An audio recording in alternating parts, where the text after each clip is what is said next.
Dawn has a dynamic, ever-changing story, the facial performances and the body performances are recorded separately, with different systems.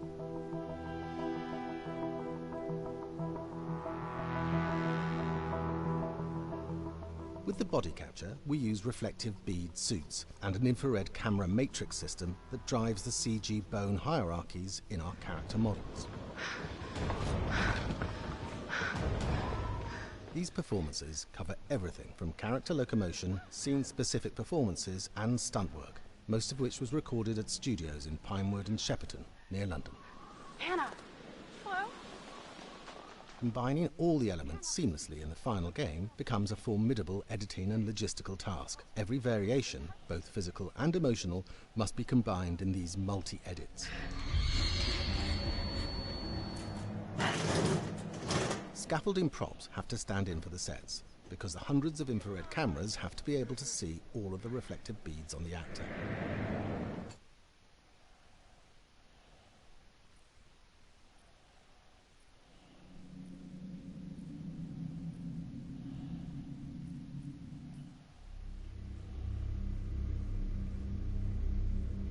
Until Dawn is a game that's full of horror, and one of the things we decided to do early on was to take a scientific approach to how scary it was.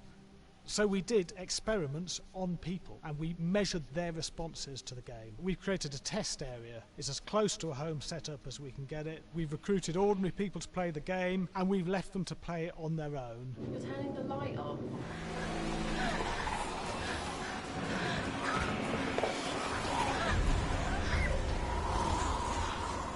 The only difference is it's rigged with cameras and microphones that relay the data through to the next room where people are watching them play.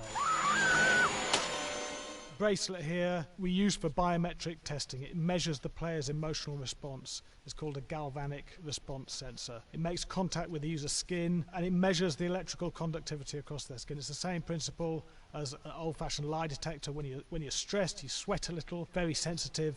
It picks up tiny changes if the player is feeling anxious or scared. That data's fed back to a testing team, it comes through as a graph. I'm so sorry.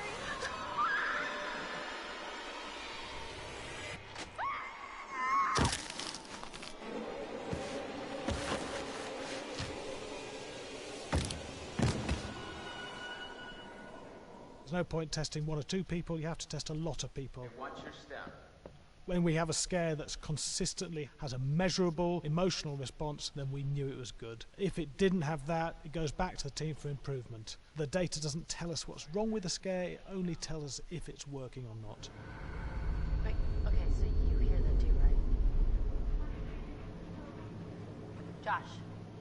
Here we have a chapter relatively early in the game. Weirdly regular. Nothing regular about it. We have to create tension and anxiety in the player so they are ready to receive the scare.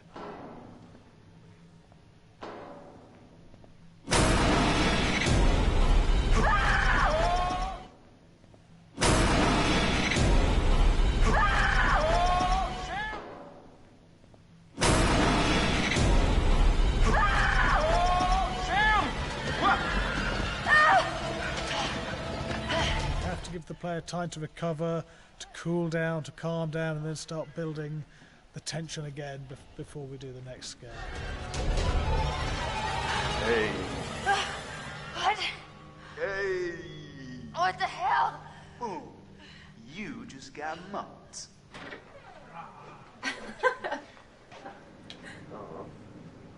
Yeah, I have such an adrenaline high from that game. There's two things we found. One is we could look at the scares, analyse if our expected scares were working effectively. Were people shrieking and covering their hands, or were they getting an emotional response from it? And being scientific about it means that we strip out people's opinions about whether things are working or not. We've got data, and we look at the data. If it's working, we're happy with it. Really scary. Bit scared and wanting to get away. I actually be maybe a bit scared to play it on my own, but in a room with the lights on, yeah, with some other people as well, yeah, maybe. But because I'm a scaredy cat, I would play with someone in the room. And the lights on. It was one of the scariest games I've played in a long while.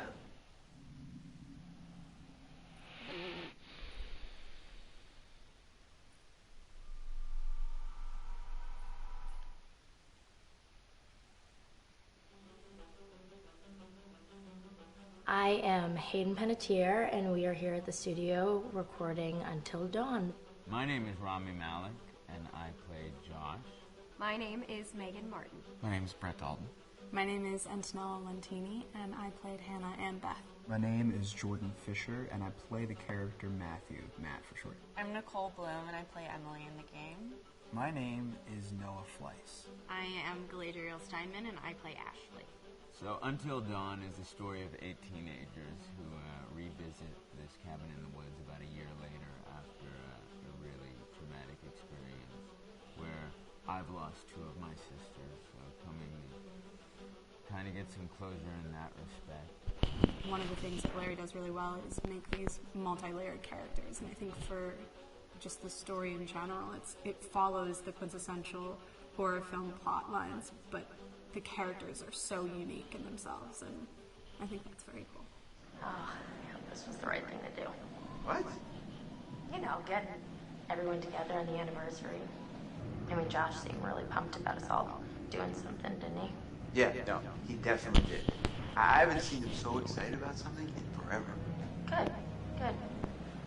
Sam and I have a few things in common, such as being huge lovers of animals, and she's a huge animal lover. She's vegan. She is a pacifist. I'm not quite sure if I'm going to go as far as saying that I'm a pacifist, but she's spunky and cool. I know that she, I think, is made fun of a little bit by the rest of them who think that her morals and her beliefs in that area are a little ridiculous and they don't agree with them, but she doesn't care. It doesn't stop her from being herself, and that's something that I hope I have in common with her.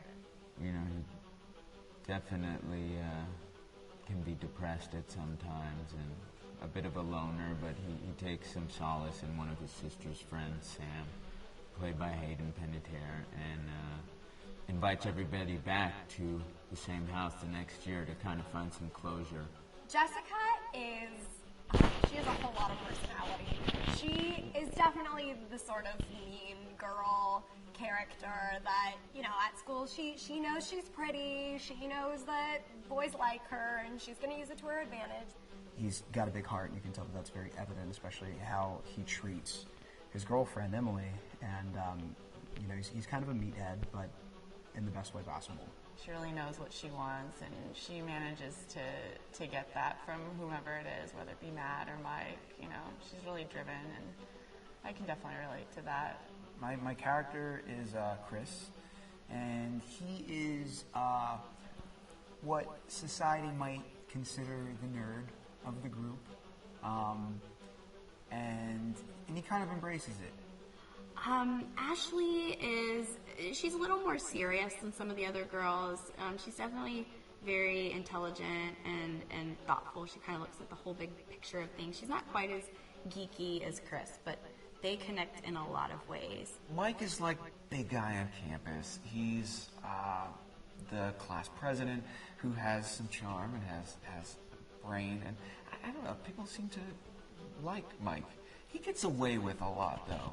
He can be kind of jerky. The fact that he really just kind of wants everyone to be happy when he wants her. He's a people pleaser, and I can definitely attest to being, you know, that guy. I'm always the friend that wants everybody to be happy and wants everybody to be taken care of, and that's definitely Matt.